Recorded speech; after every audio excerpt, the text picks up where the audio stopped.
AP CM Chandrababu సమక్షంలో ముగ్గురు YCP ఎమ్మెల్సీలు టీడీపీలో చేరబోతున్నారు. ఎమ్మెల్సీలు బల్లి కళ్యాణ్ చక్రవర్తి, కర్రి పద్మశ్రీ, మరి రాజశేఖర్ ఇప్పటికే ఎమ్మెల్సీ పదవులకు వైసీపీకి రాజీనామా చేశారు. వారి రాజీనామాలపై శాసనమండలి చైర్మన్ కొయ్య మోషన్ రాజు ఇంకా ఎటువంటి నిర్ణయం తీసుకోలేదు.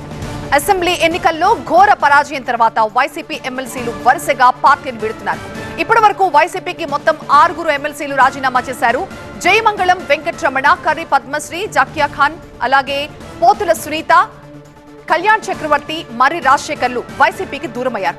కొంతకాలం క్రితం ఎమ్మెల్సీలు జకియా ఖానం అలాగే పోతుల సునీత బీజేపీలో చేరారు. ఇప్పటి వరకు రాజీనామా చేసిన 6 వైసీపీ ఎమ్మెల్సీలు కూడా తమ రాజీనామాలు ఆమోదించాలని పలుమార్లు విజ్ఞప్తి చేసిన మండలి చైర్మన్ రాజీనామాలని ఆమోదించకుండా అలాగే పెండింగ్ లో ఉంచారు.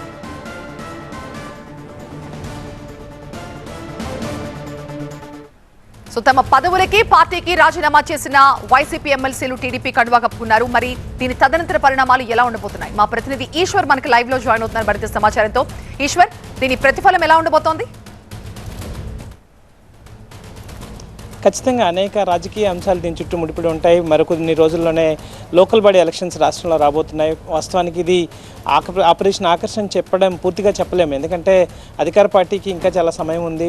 మొత్తం మరొక 2 సంవత్సరాల లోపు వైసీపీకి ప్రస్తుతం కౌన్సిల్లో బలం ఉన్నప్పటికీ కూడా పూర్తి స్థాయిలో అది బలహీనపడే అవకాశం ఉంది.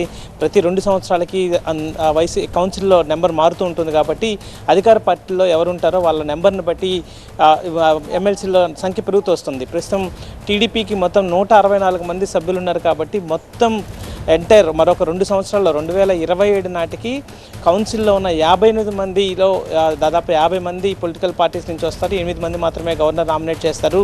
సో ఆ 50 మంది దాదాపుగా కొంతమంది ఇండిపెండెంట్లు ఉండొచ్చు, కానీ మిగతా అంతా తెలుగుదేశం పార్టీ వాళ్ళు కావచ్చు, లేకపోతే కూటమి పార్టీలకు సంబంధించిన వాళ్ళు అవుతారు. సో ఇప్పుడు చేరుతున్న ముగ్గురితో పాటు మరొక ముగ్గురు కూడా వైసీపీకి రాజీనామా చేశారు. వైసీపీకి ప్రస్తుతం పూర్తి బలం ఉంది. వైసీపీకి గతంలో రాజీనామా చేసిన కొంతమంది ఇప్పటికే భారతీయ జనతా పార్టీలో చేరారు. జయమంగళం వెంకటరమణ కావచ్చు, లేకపోతే జకియా బేగం కావచ్చు, ఇట్లాంటి వాళ్ళందరూ భారతీయ జనతా పార్టీలో చేరారు. మరొక ముగ్గురు ప్రస్తుతం ఎవరైతే కర్రి పద్మశ్రీతో పాటు బల్లి కళ్యాణ్ చక్రవర్తి అలాగే మరి రాజశేఖర్, వీళ్ళు కూడా ఎప్పుడో రాజీనామా చేశారు. రాజీనామా ఆమోదించుకునే ప్రయత్నం చేస్తున్నారు. రాజీనామాని ఆమోదించాక తిరిగి ఎమ్మెల్సీలుగా తెలుగుదేశం పార్టీ నుంచి వెళ్ళడమో లేదంటే మరొక అవకాశాన్ని పొందడమో చేసుకునే ప్రయత్నం వాళ్ళు చేస్తూ వస్తున్నారు. కానీ రాజీనామాలు ఆమోదించకపోవడంతో ఇక లాభం లేదనుకుని పార్టీలో చేరేందుకు నిర్ణయించుకున్నారు. తెలుగుదేశం పార్టీ కూడా వాళ్ళని పార్టీలో ఈరోజు చేర్చుకోబోతుంది. దీంట్లో అనేక అంశాలు దీంట్లో ముడిపడి ఉన్నాయి. ఒకటి, ప్రధానంగా తెలుగుదేశం పార్టీ బలం పెరుగుతోంది. ప్రస్తుతం కౌన్సిల్లో వైసీపీకి బలం ఎక్కువగా ఉండడంతో పెద్ద ఎత్తున పోరాటం జరిగే పరిస్థితి నెలకొంది. అనేక సమస్యల మీద వైసీపీ లీడ్ తీసుకోగలుగుతుంది. కౌన్సిల్లో వైసీపీ డామినేట్ చేసే పరిస్థితి ఉంటుంది. సో దాన్ని నిలువరించే ప్రయత్నం జరిగే అవకాశం ఉంటుంది. రెండోది, పబ్లిక్ పర్సెప్షన్లోనే పెద్ద ఎత్తున ఇది కూడా మార్పు వచ్చే అవకాశం ఉంది. ఎందుకంటే వైసీపీని అందరూ వీడి అధికార పార్టీలోకి వస్తున్నారంటే అక్కడ వైసీపీలో లీడర్తో ఇష్యూ ఉంది, అక్కడ కోఆర్డినేషన్ ఇష్యూస్ ఉన్నాయి, లేకపోతే అక్కడ మాకు ప్రాధాన్యత దక్కలేదని వాళ్ళు చెప్పే అవకాశం ఉంటుంది. అదే సమయంలో అభివృద్ధికి కూడా అవకాశం ఉంటుందని చెప్పే అవకాశం ఉంటుంది. అంటే పబ్లిక్ పర్సెప్షన్లో కూడా వైసీపీని బలహీనం చేయొచ్చు. అదే సమయంలో టీడీపీ బలపడిందన్న భావాన్ని తీసుకెళ్లొచ్చు. మూడోది, కేడర్ మోరల్కి సంబంధించి కూడా కేడర్ని మోరాలిటీకి పెంచే అవకాశం ఉంటుంది. ఎందుకంటే వైసీపీ నుంచి ఎక్కువ మంది వస్తే టీడీపీ కేడర్ మోరల్ బూస్ట్ అయ్యే అవకాశం ఉంటుంది. అదే సమయంలో వైసీపీకి సంబంధించిన కేడర్ వాళ్ళది దెబ్బతినే అవకాశం ఉంటుంది. సో ఇట్లాంటి అనేక అంశాలు ఇందులో ముడిపడి ఉన్నాయి కాబట్టి ఇట్లాంటిది ఇదే సరైన సమయం అని అధికార పార్టీ కూడా అనుకుని ఉండొచ్చు. మొదటైతే రాజీనామా చేయించి వాళ్ళని తీసుకోవాలన్న ఆలోచన అధికార పార్టీకి ఉండింది. కానీ ప్రస్తుతం అధికార పార్టీకి